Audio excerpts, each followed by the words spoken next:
Welcome, everybody, to Broadcast Team Alpha. We're going to do it again tonight. We're bringing you cutting edge conversation, and we're going to explore the quantum possibilities. I'm Nori Love. My co-host is Aage Nost. He's going to tell us about our wonderful guest who's graced us with his presence again. But before we go and get started, I just want to thank you guys, as always. Thank you for being with us. Thank you for the lively chat that always goes on. Thank you for the super chats. Thank you for connecting with us offline. If you're new to Broadcast Team Alpha, you can connect with us at broadcastteamalpha.com. Aage and I also have a mastermind connection meeting every Sunday, 2 p.m. Eastern. It's where we get together and we intend for wonderful, benevolent, beneficent intentions. We create an intention each week, whether it's weather patterns or certainly it's always peace, health, individual health, group health. We intend for that. We go on a beautiful meditative journey with lots of vivid imagery to evoke the feelings of what we are desiring to create.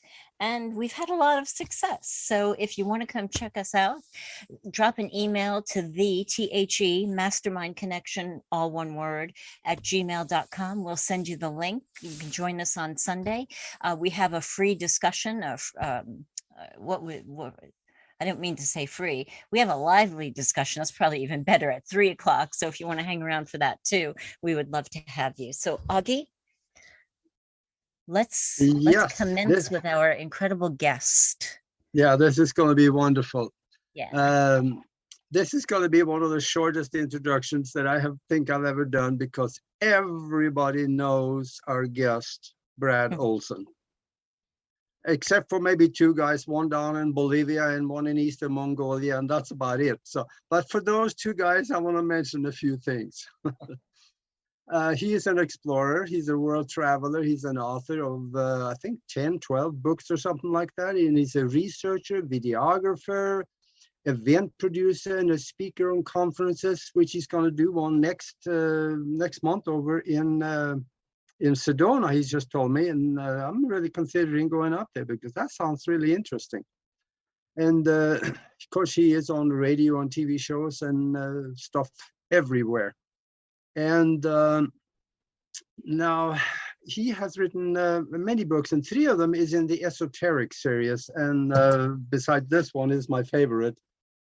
I want to talk about that 3 of them is a little bit later. And I feel really privileged to have him with us today, because he is such a legend in his own time. He, when you talk to people about esoteric things or the paranormal, his name very often comes up.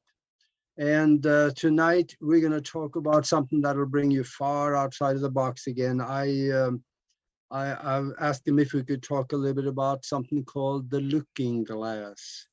That is an very old technology that is actually able to see and predict future in different timelines. And from there on, I have no idea where we're going, but it's going to get interesting. So welcome to the show, Brad. Welcome, Brad. Hi, guys. Wow, thank you for that very kind introduction. I feel very honored and humbled. I often describe myself just an ordinary guy who's very much into extraordinary subject matter. So if I can help people unpack some of these really complex issues, which is the zeitgeist of our time. I mean, we are the generation who is really making sense of ET contact, all the technology that goes with it, including the looking glass technology and so much more, that it's just my honor and privilege to be able to speak with your audience today and to see you guys again. Thank you for having me back. Absolutely. And some of our listeners, they like to surf your website of the guest while we are talking. Sure. So I'm going to get your website out there so they can have that. That's cccpublishing.com. That's where you'll find all his books and a lot of the stuff that he's done. So now that's out of the way, and now we'll talk to the guy in Eastern Mongolia so he get up to date too. It's my target market out there. Eastern Mongolia, really huge book buying crowd. Yeah, especially my new book, Beyond Esoteric, translating it into Mongolian. That's even a language. That's good. That's good.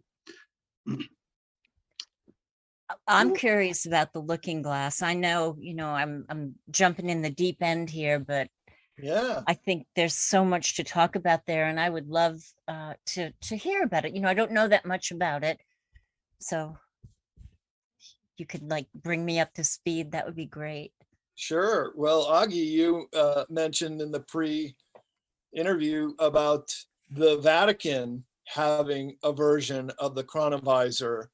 And my understanding is they were using frequencies, and frequency can tap into not really memories, but the entire fabric of space-time has basically a frequency that can be tuned into, so that the first thing the Vatican was discovering was that they could pick up sounds. And then they were identifying those sounds from the past, and then it got into a grainy video.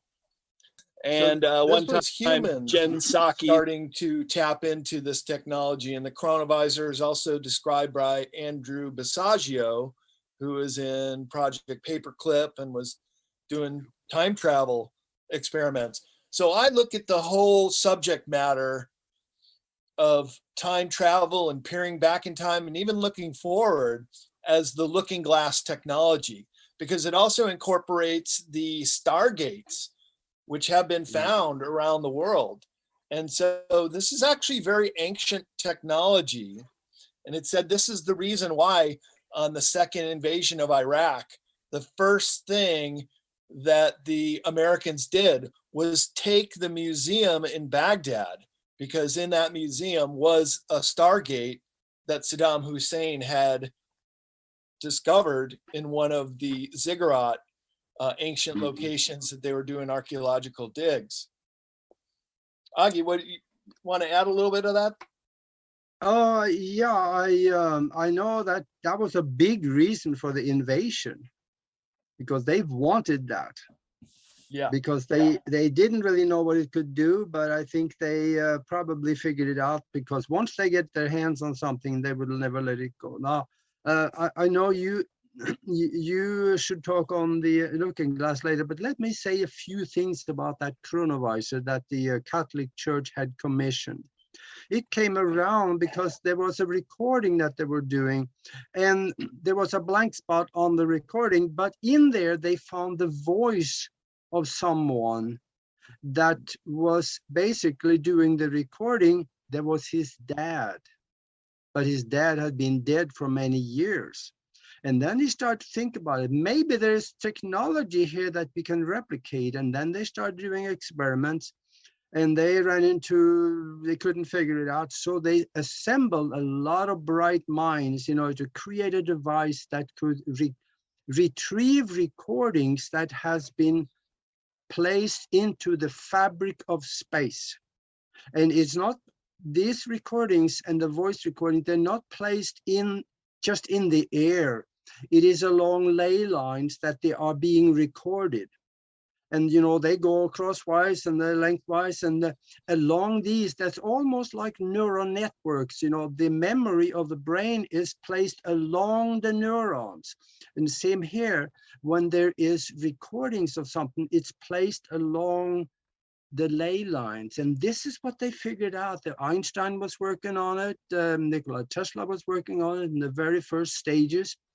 And Werner von Braun, and there were many others that was really deeply into quantum mechanics, and they were able to figure this out. So they could actually read recordings from the past, but it came from outside of the physical, where also you have accessible to the future. Based on decisions that is done today, you can predict timelines into the future, and they were able to perfect this. And then of course it disappeared. We really don't know where it is, but maybe you have an idea on that, Brad, because this is one thing that it's really fascinating to me. Yeah, well, I think the Vatican chronovisor, we can consider that the cabal, the globalists, the moneyed elite, the black hats, they got it. And what they did with it was trying to game the timeline that was in their favor. And we'll get into timelines and what this this yellow cube or chronovisor could do. But just to give your listeners a little further history of these devices, as I mentioned, the Vatican picked it up. Maybe they had some help, but I have a picture in Beyond Esoteric of one of the stargates that was found in Egypt. So I think the one that Saddam had would be similar to this, which was modeled in Hollywood, and that's where they get these things spinning, and then they're actually creating a little wormhole where you can go to different parts of the planet, but also off planet, and presumably even far, far away. And so this again is a way that they're traveling through space. Oh, no. Oh boy. He went in a wormhole. Oh Brad, no. come back. Oh my goodness. Yeah, he Well? disappeared right in the wormhole. Oh my goodness. Oh man. Well, I'm sure that He'll be right back. Yeah, he'll be back. In the meantime, we'll just carry on. That's interesting. So is this chronovisor that, you always see the picture of certain people in the Vatican, and there's like a big round lighted dome and people put their hands on it? What is that what it is, or? I don't think so, because in the description of the chronovisor, they used a CRT tube, kind of like a TV set tube, the big ones that we used to have. And that was the display that they had. Interesting. Yeah, so there was just voice and pictures both with it. That's interesting. That could turn very interesting. Mac, can you call Brad? Retrieve him from a parallel universe? Mike said, not only did Brad drop off, but you two are split into 3 screens. We are? Oh my goodness, we are. So our head.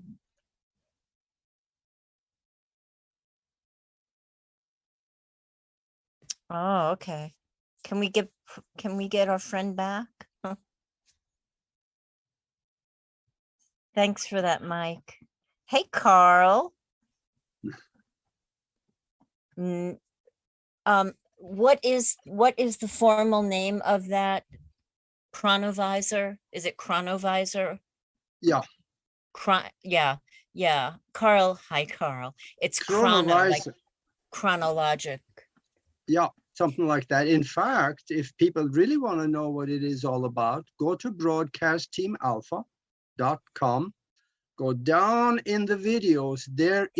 I did a video probably, close to a year ago now, where I explained the chronovisor and what it was and how it worked.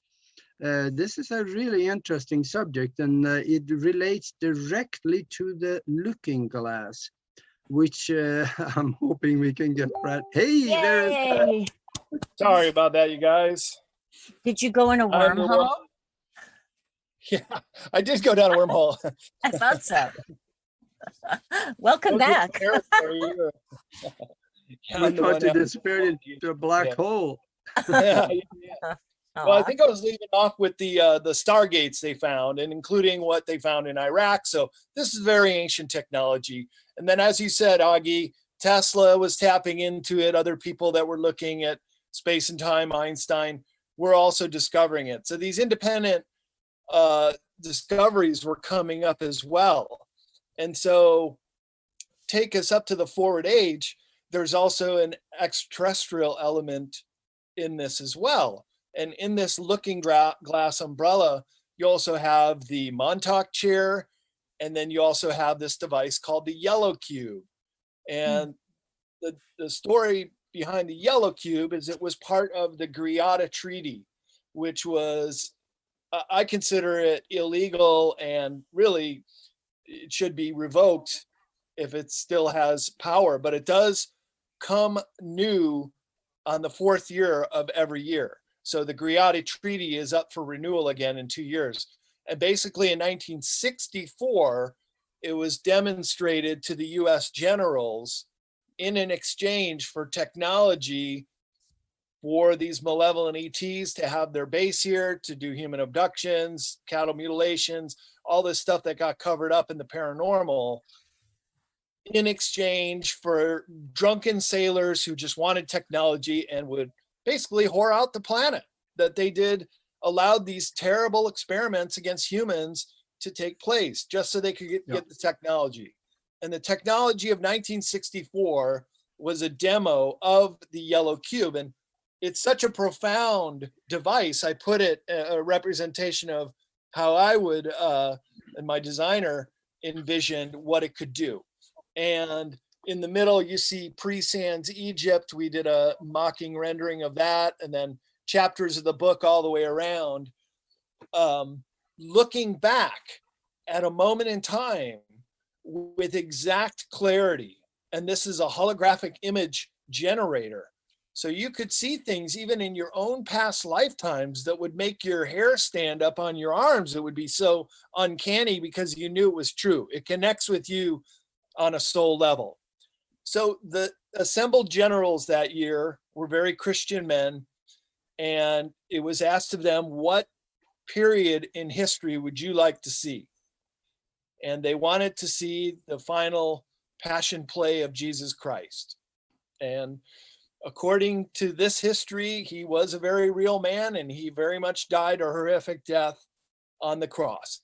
And the generals were assembled, and they were watching this whole play out as if it were in real time on a holographic image generator, which had a yellow book. It was about the size of one of our phone books, and it had a yellow hue. It was almost like one of those hard windows you see in bathrooms, a hard plexiglass, but it had water and moving parts too. And that had something to do with its ability to look at specific moments on the timeline. Wow. And just pull them out and generate a holographic representation. So you can see how important and how powerful this technology would be. And so the first hands it fell into were the Black Hats. And they kept trying to game the system to their advantage. So basically they would stay in power, that they would do this new world order and put the planet on the worst kind of fascist lockdown you could ever imagine. We'd be like the movie Avatar in the future, going around planet to planet and just exploiting the hell out of everyone. But something happened in our past. So Alex Collier, who has been an Andromedan contactee from the time he was a young man, he's now getting up there in age. So really his whole adult life, he has been in contact with a benevolent ET group called the Andromedans. And they were very specific in saying that after 9/11, when the towers came down, the Pentagon, that this was a false flag. And this would be the beginning point of an incredible tyranny, which would be this timeline too, that these globalists are trying to game the system for decades using this device, because they could see that the future is nothing but a series of probabilities. And if they were to game a certain probability, the outcome would be sometimes what they desired. But they were also foiled at many crossroads by events that they couldn't make happen, that didn't come true. And therefore, their timeline 2 scenario was delayed. And this is my understanding what takes us up to this modern day. There were supposed to be a lot of false flag attacks that would have put us way more into lockdown like you couldn't imagine, and taken us down this very thorny path For example, at the 2012 Summer Olympics in London, there was meant to be a big terrorist attack. They would say that terrorist attack, blame it on the enemy that they want to blame it on. But they in the opening ceremony of the Olympic Games, it was one of the creepiest things I've ever seen on public display. That and the opening of CERN, when they all came out of the tunnel in these demonic fashions. And CERN is also part of the looking glass umbrella too. That is creating an artificial portal. And this is very dangerous too. And when you get this technology in the hand of these madmen who are working in conjunction with some malevolent ETs, it's a very prickly pear. And so that's why we have to define our terms, and we have to know what we're up against, and also to understand this stuff. Now, there's this group called the Guardians of the Looking Glass, who are now the white hats who have control, at least have control of a version of the yellow cube, where they're able to also look at future events. And their whole goal right now is to pre-announce. Okay, so this is like pre-crime from that Tom Cruise movie, that they are able to tell when the next planned false flag is, because they have seen it using the looking glass technology. And the last one, get this, was foiled because of it. It was that guy with the gas mask in the New York City subway, that it was supposed to be a really horrific massacre. He wounded 29 people. As far as I know, nobody died, and they caught the guy, and it was a bungled attempt. So the New York in April failed because this pre-knowledge is getting out there. And now the next one, according to the Guardians of the Looking Glass, and I would encourage people to independently look up those videos and listen to them and watch them and read them yourself. Make up your own mind about this. But the next big one is supposed to be in Washington, D.C. next month. And it's another anthrax scare. And it's not to say that these false flags people don't die, because they do die. But that's how ruthless they are in trying to game the system here and make their future outcomes come true. You mentioned CERN, and I just got to say something. Oh, I think it was probably 2 or 3 years ago now. There was one of the people that run the operation at CERN. He was speaking before the European Council, the EU Council, and he said, "We have to apologize for you. Apologize to you," it says, "because we destroyed the world. We are in a parallel universe now." And then he went on with his speech. There was just about a 4-second comment at the beginning of the whole thing, and nobody questioned it afterwards. Did you ever hear that? I think I heard versions of that, but didn't get the actual video clip. That would be great to review and see about that. Well, that brings up a very good point, Aage, and that is alternative universes and alternative even aspects of ourselves. I think that's what deja vu is, that we do have, maybe it's, and also in our dream time, we have this other stage of consciousness that's part of us. The way we dream at night, it's like us, but it's not quite us. And having this alternative reality running in parallel. So just to go back to what Alex Collier said. So the Andromedians pinpointed Earth on 9/11/2001 as being the beginning point of this incredible tyranny that would spread out to them and the rest of our galaxy and even beyond. It was going to get bad, and Earthlings were really part of the problem. Yes, we've been gamed, and yes, we've been morphed and hybridized, including with reptilian DNA, which is happening right now. And they became a real menace. So the Andromedians went to the council, the Galactic Council, in a very narrow vote, because most were hands off, we don't want to get involved. But in a very narrow vote, they said, yes, you can go back in time and intercede on behalf of Earth and change very subtly, but change very important events so they just either don't happen, as we saw with London in 2012 and other events, or minimize the damage so that it's not going to take us down the timeline to timeline. You see, because Timeline Mhm. 1 is what we're meant to do. This is the destiny of humanity and humans on this planet.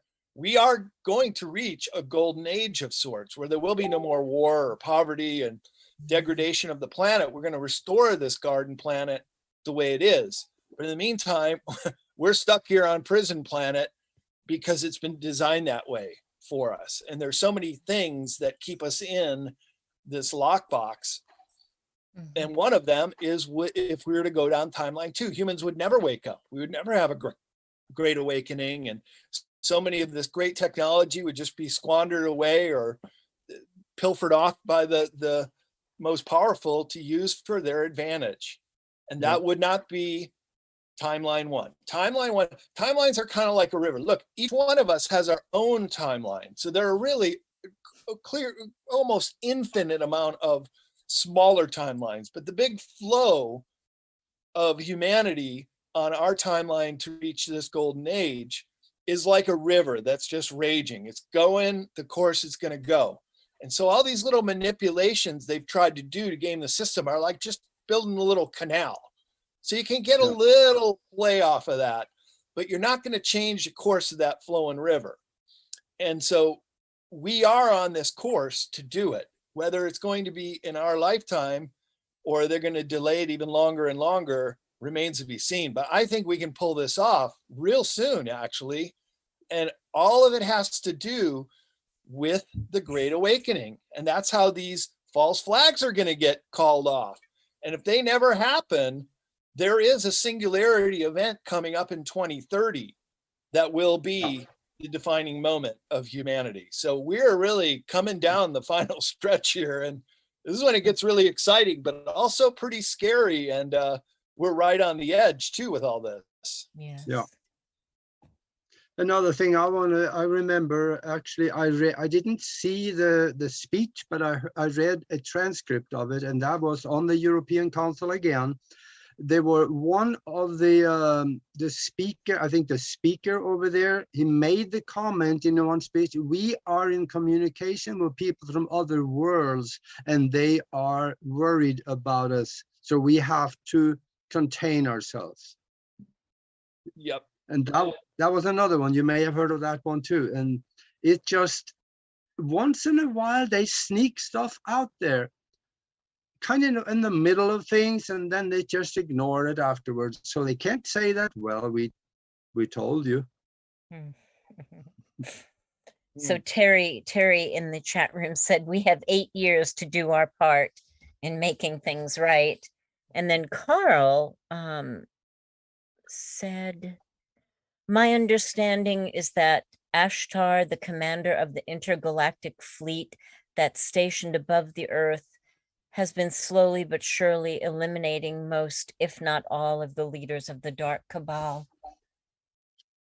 Yeah. And that is how they're interjecting their will, taking out, which we don't even know. We don't have a reality for the alien bases and all the horrific things they've been doing, genetic experiments. Who's behind that? And for the most part, it's a non-human entity that is here harvesting what they want, what they need. This is what the whole cattle mutilation phenomenon is all about. They'll just take what they need, skin you alive if that's what they want, and then just drop a carcass in a field. It doesn't happen as much anymore. They're cordoning those off to no-go areas in national parks. I don't know if you guys know this, but especially the big parks out here in the West, there are always no-go zones. There are many dozens, if not 100 square mile area zones that are no humans allowed. And some of the whistleblowers are saying that this is where they're dropping the cattle carcasses and possibly even human remains in these target zones. Yeah, just out of sight, out of mind. They don't want to spook the humans. And when they would take the cattle carcasses back to the same field where they were taken from, and oftentimes they'd have branches from falling from the sky and be a big dead 1,200-pound bull laying in a snowy field with no footprints. So how do you explain that other than some kind of anti-gravity technology that would be able to do that? Mhm. And now I understand they're just taking cargo loads full of trains right into the deep underground military bases and doing what they will, and maybe not even taking them out anymore and dropping them, just Wow. dissolving them in acid or something. But it's still going on, and Earth is like a zoo to many of these malevolent ETs.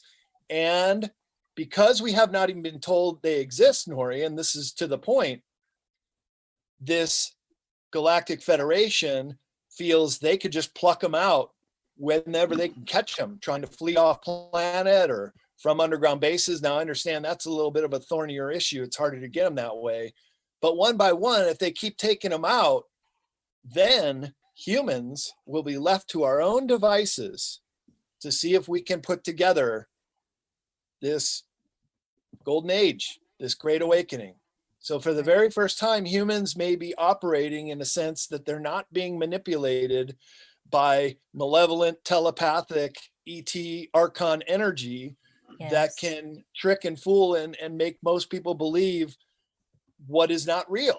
So now finally humans are going to have the chance to just have our own awakening, if that's what we can do with the tools we have, without being manipulated anymore. Yes. So Carl said, no, Ashtar's group is helping the humans to overcome the darkness. I think that was clear in what you said the first time, Carl. Yeah, we're with you. We're with you. Yeah. So. All right. Yeah, we're at the bottom of the hour here. And hey, Mac, do we have the video that we were going to show at the bottom of the hour? Yep. Okay, then run that, and then we will be right back afterwards, because that video was very explanatory all on its own. They don't need my comment.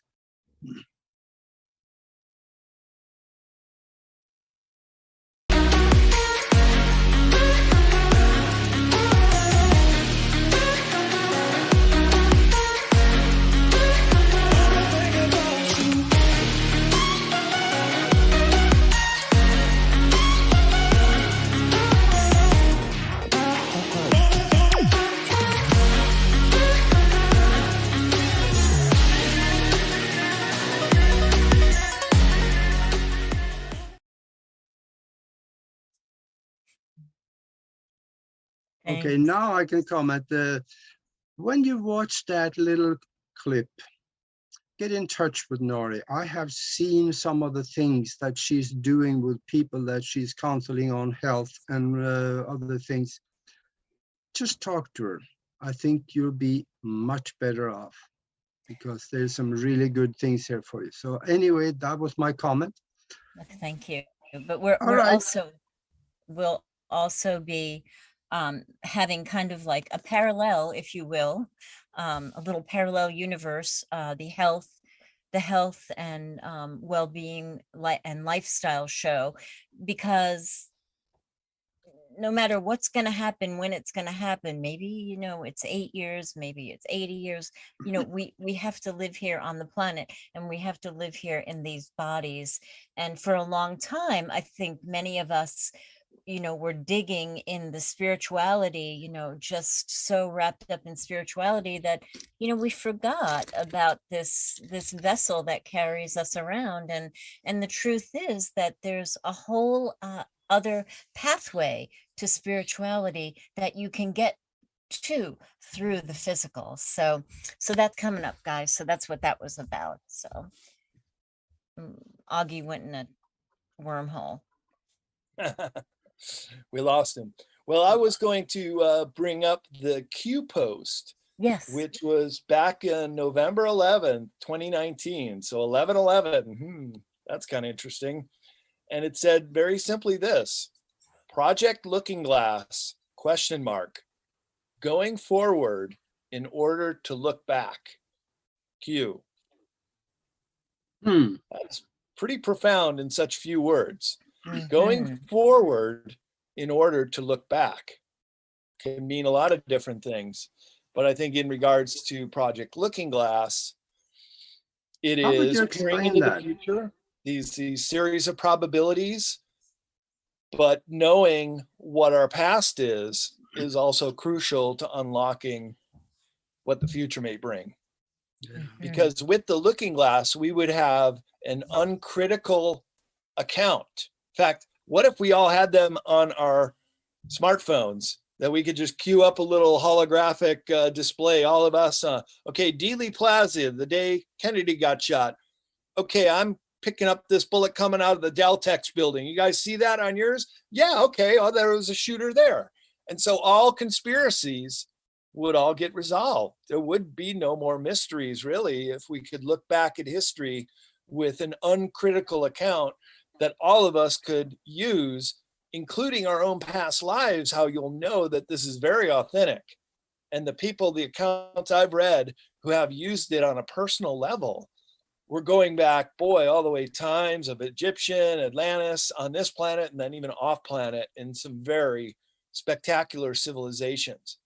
So I think we all have a memory of this. And in a way, we know it's true because it resonates that way. If we could just perhaps see it on a holographic generator, yellow cube device, boy, we talk about curling up with a good novel at night. We would be able to let these things go. Kids are so hooked on these things today anyways. What if it was all about the things that we find the most important, that we could know for sure how everything went down in the past? And that would really, I think that would very quickly assist with the Great Awakening. Talk about the next killer app if we were all able to put that Yellow Cube app on our phones. Yeah. Nobody, I saw you showed off one of your books there. I got another one, and I tell you, I am losing myself in this one because, going in here, I'm a pilot, and when you see stuff like this, good eye, Aage. That's where I come alive. I would love to get in one of those things. And then, of course, there are other things here that we have time travel you're talking about. And there is, I tell you, and the first and the second presidential meetings with the extraterrestrials you cover in here. Folks, he's got a new one out now, but if once you read that one, get a hold of this one, because there is stuff in here that'll blow you away. I'm still coming down from the high of it. So what a great blurb. Thank you. Yeah, I'm ordering that as soon as we finish. The chat room, forgive me, I didn't write your name down. What about the German time machine clock? Thoughts? Well, you could be referring to the Bell, Die Glocke, which was their time machine. Yeah, well, again, it all ties together. Looking Glass is the umbrella, and it's got all these different arms, all these different manifestations, and certainly Die Glocke was the German contribution. Now, how did they get so advanced so fast? And this is a very important question. In fact, I get into it more in Beyond Esoteric with the Vril Society, which was then incorporated into the Thule Society, which Himmler was a part of, and Hess and Hitler himself. I mean, they were really deeply into the occult. And a lot of this technology has ties with the occult. In fact, even on the Die Glocke are these runes that look like they're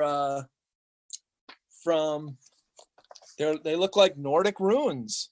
Look at that, Aage. I mean, that looks just like Viking rune stones. And there it is. That is Die Glocke. So from 33 until 45, these Nazi Germany scientists either discovered from prehistory an advanced civilization with some kind of UFO, of Vimana, which are talked about in the very ancient scripts of India, somewhere in the Middle East, or they simply used all their scientific discoveries in Europe from the 18th century onward and built on earlier discoveries. So they had a craft called the Hanibu, and they used a system in momentum and anti-time, which dragged static bubbles to some degree based on the Helmholtz resonance theory. Other branches of science involved the radar system of the magnetron and the potential time travel and space travel machine called the Bell. pictured here. Mhm. The Germans developed a highly advanced space program with bases on Antarctica and Mars, where they first developed nanotechnology. So they were getting this stuff from the aliens. And before our scientists started whoring themselves out for technology, the Nazis were doing it. And the Nazis won the last two battles of World War II, ushering in the Fourth Reich. The first was a submarine battle right at the very end of what we call VE Day, Victory in Europe, when the armed forces of Germany were surrendering, but the Third Reich never surrendered. And literally more than 100 of these German U-boats went missing at the end of the war. Some of them popped up months later in Argentina and elsewhere, but for the majority were the Fuhrer's convoy, and they were like large container ship size U-boats that could take down their best machinery. And they took it to Antarctica. And this was the Battle of High Jump, which confronted Admiral Byrd in 46. And they turned around with their tail between their legs, and Admiral Byrd quipped to someone, the Chilean journalist on board, that we will be confronted with an enemy that has the ability to fly pole to pole at incredible speeds. That was in 1946. So here we are now going almost 80 years later, and they're still not telling us they have planes that can fly pole to pole at incredible speeds. So the Germans got it, but they were also allied with the reptilians. So when your listener was saying that they were pulling out the malevolent ETs, it were these ones, and also in Antarctica. And I have a pretty good idea where some of their bases are located. And this is what Admiral Byrd was going to try to take out, but they were absolutely routed in the Battle of High Jump. And that was the last two battles of World War II, and was not in our favor. But as they say, history is written by the winners, and they didn't want to put that in any of our history books. But you know where we get the best information? It's from the collapse of the Soviet Union. You could show up in Moscow with a suitcase full of hard currency like dollars, and you could get people to go into the KGB and pull out their alien files. And they have alien autopsy videos that have now surfaced and are on the internet. They have their own crash disk retrievals that they're out filming the whole thing. And they gave the whole breakdown of what happened in Antarctica. And maybe with a little Schadenfreude in their voice, a little glee to sting it to the Americans, saying, hey, man, you got your ass handed to you. And we did. Yeah. And so that was an ongoing thing. And then we had the flyover in Washington, D.C. Remember that in 1952? Yeah. Which at first everybody's like, there's aliens flying over the Capitol. No, they're not. Those were Nazi honeyboo crafts that could fly pole to pole at incredible speeds. And it was that display of force in which we couldn't do anything about. They could fly over our most sensitive airspace in the country, and we couldn't do anything about it. That's when the treaty was signed, hands-off kind of thing, and integrate the paperclip Nazis into America, and everything that came of the Nazification and the Fourth Reich in the Americas, which also is part of South America. When I was down there 3 years ago, Aage, I was traveling around and I was reading about these massive land holdings in Chile and Argentina, some of them as big as our small states that were owned by Germans primarily, but they're very secretive. You can't even go near them. They're very well guarded, but it's sort of a secret in plain sight down there that the Germans are very wealthy and still can call the shots. Yeah. And there are still land, I mean, big tracts of land where everybody speaks German down there. There is. I visited them. And San Carlos de Bariloche is just like walking into a Bavarian village.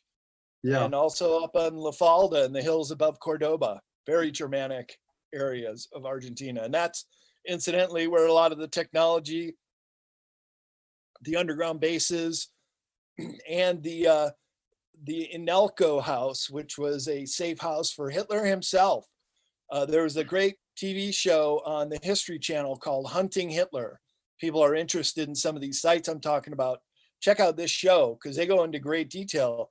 And they even went ashore at the Inelco house saw that there were stovepipes for an underground base there and the waterway for a seaplane. So if the authorities were ever moving in on them down there in Patagonia, they just jump on their seaplane, fly right over the crest of the Andes Mountains, and then they're in Chile. What do you know? Another fascist dictator that the CIA installed.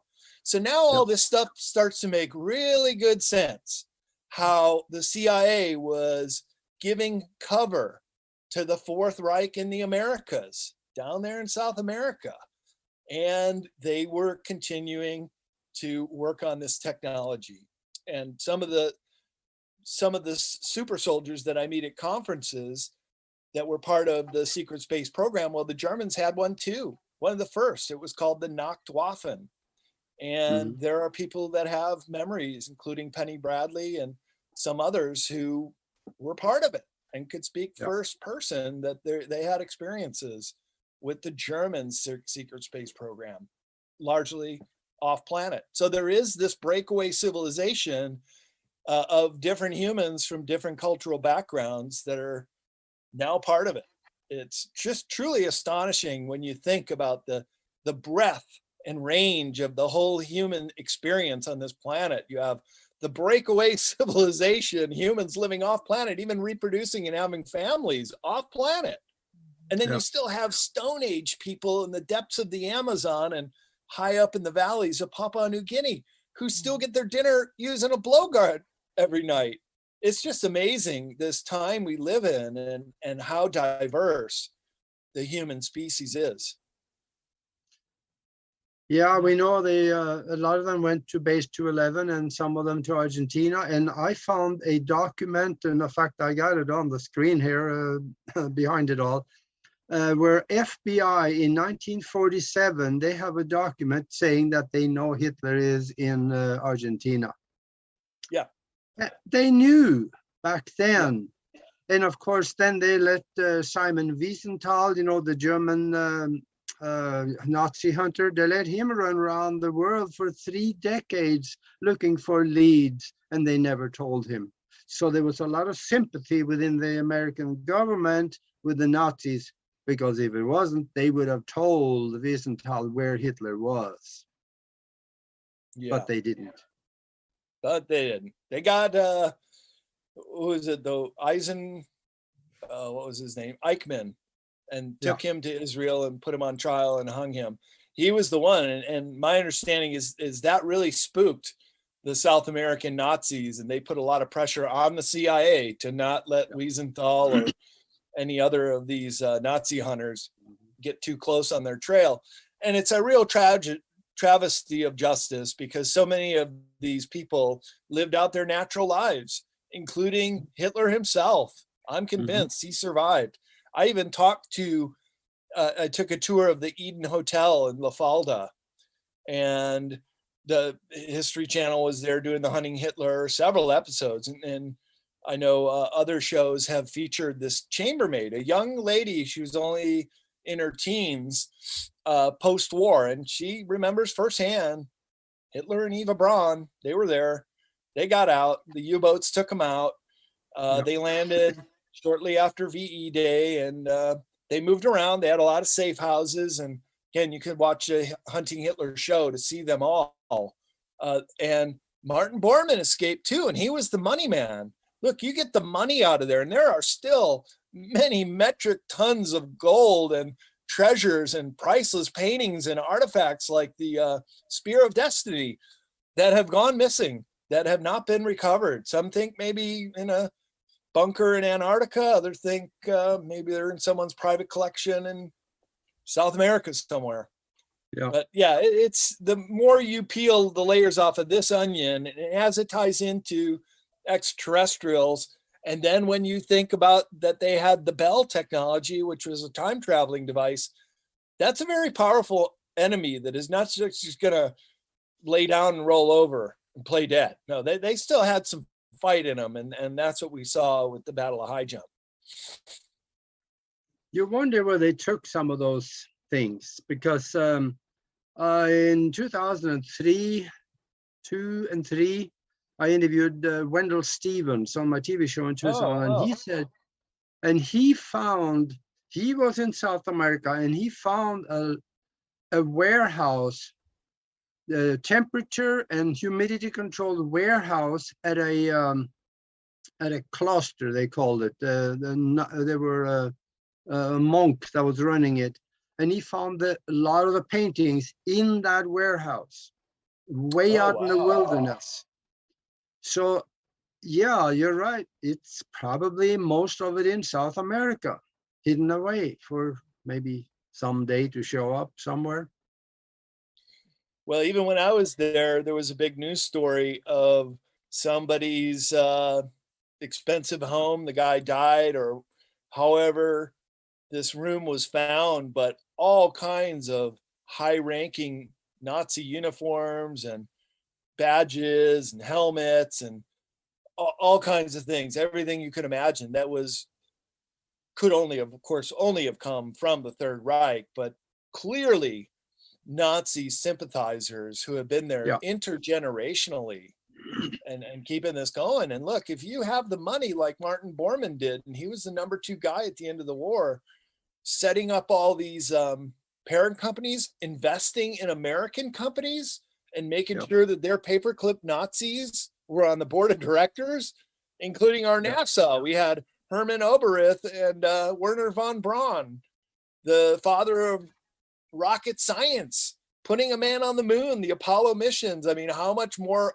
powerful positions could these former Nazis have gotten? So you know that we wanted something from them really bad. And be careful what you wish for, because now we have a form of neo-fascism that has also infected this great country of ours. And well, that's why I start out my new book with a whole section called Neo-Fascism, because we really have to be able to understand what we're up against if we're going to attempt to fight it. That's the first law from Sun Tzu, The Art of War, is if you don't know your enemy, you don't stand a chance in trying to defeat them. So we have to know what we're up against. And they have all the toys.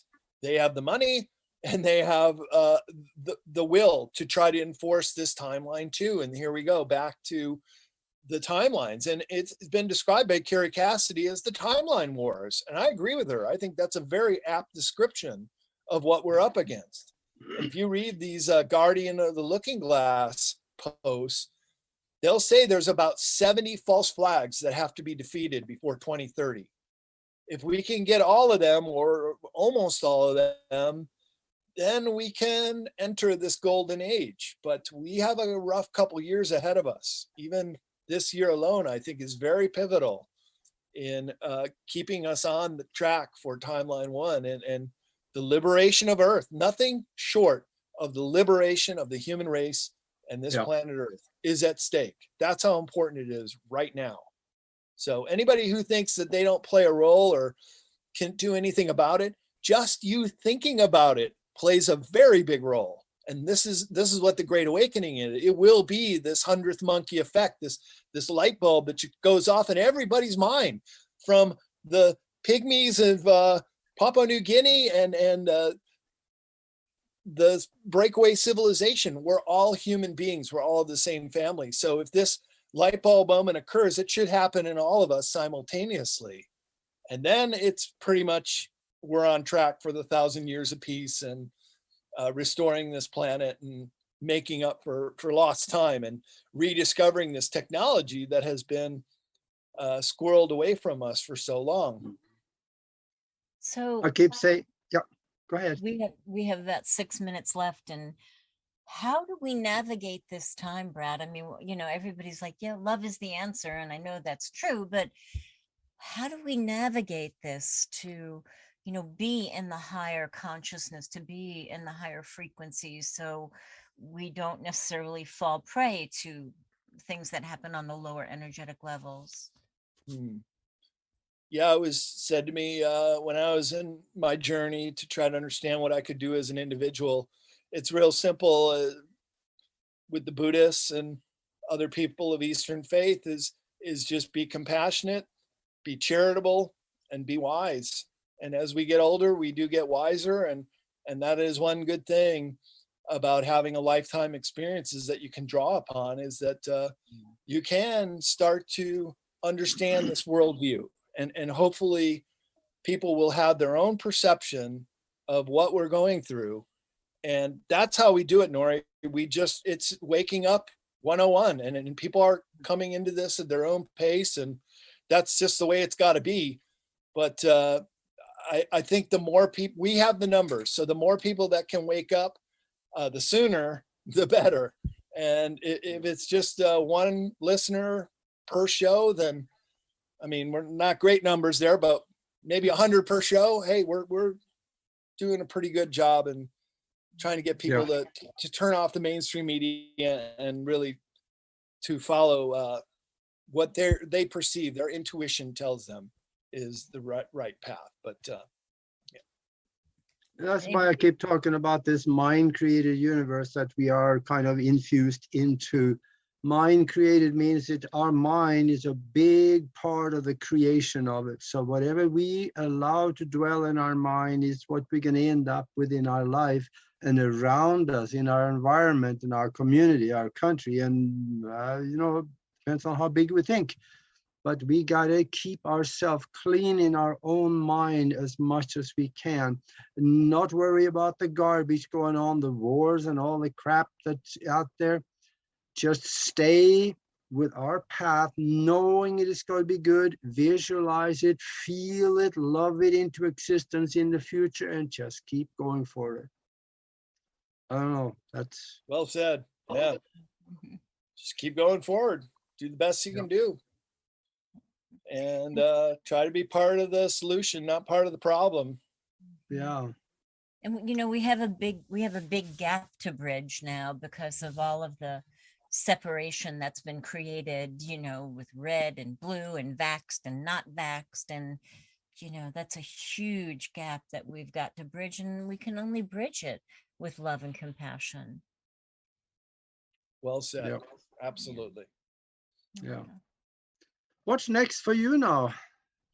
Yeah, well, I'm on my way out to Arizona for the Contact 2022 conference, third weekend of May in the beautiful Red Rock community of Sedona, village of Oak Creek.